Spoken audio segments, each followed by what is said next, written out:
Plus de 2 semaines après le carnaval de la Plaine, en marge duquel des dégradations avaient eu lieu, 7 personnes avaient été interpellées et 14 policiers blessés.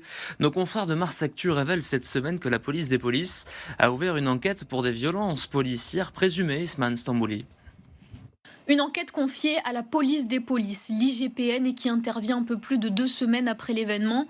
Pour rappel, le carnaval de la Plaine a rassemblé dimanche 29 mars dernier près de 14 000 festivaliers et s'est soldé par une grosse intervention policière du côté de la préfecture de police des Bouches-du-Rhône. Et bien on note qu'à 21h10, des sommations ont été effectuées sur instruction préfectorale et les forces de l'ordre ont procédé à la manœuvre d'évacuation. Les policiers ont fait face à quelques tirs de mortier et ont dû faire usage d'un engin lanceur d'eau et de gaz lacrymogène. Au moins 3 personnes, 3 carnavaliers ont déposé plainte contre X pour violence policière.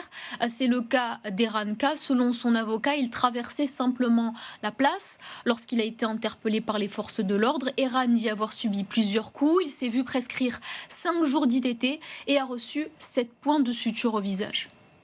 Et ça a duré longtemps, hein. Il était par terre, au sol, il n'était pas violent vis-à-vis d'eux, il leur disait qu'il n'avait rien fait. Voilà, les prochaines étapes, ça va être pour Monsieur K de pouvoir faire établir ses blessures auprès d'un médecin légiste. Et ensuite, je pense d'entendre les témoins de la procédure. Lui, il a donné plusieurs noms de personnes qui étaient avec lui au moment où ça s'est passé. Je comprends la difficulté, et d'ailleurs sur la gestion du maintien de l'ordre dans ce type d'événement, mais là il y a une vraie difficulté et il y a une vraie ligne rouge qui a été franchie.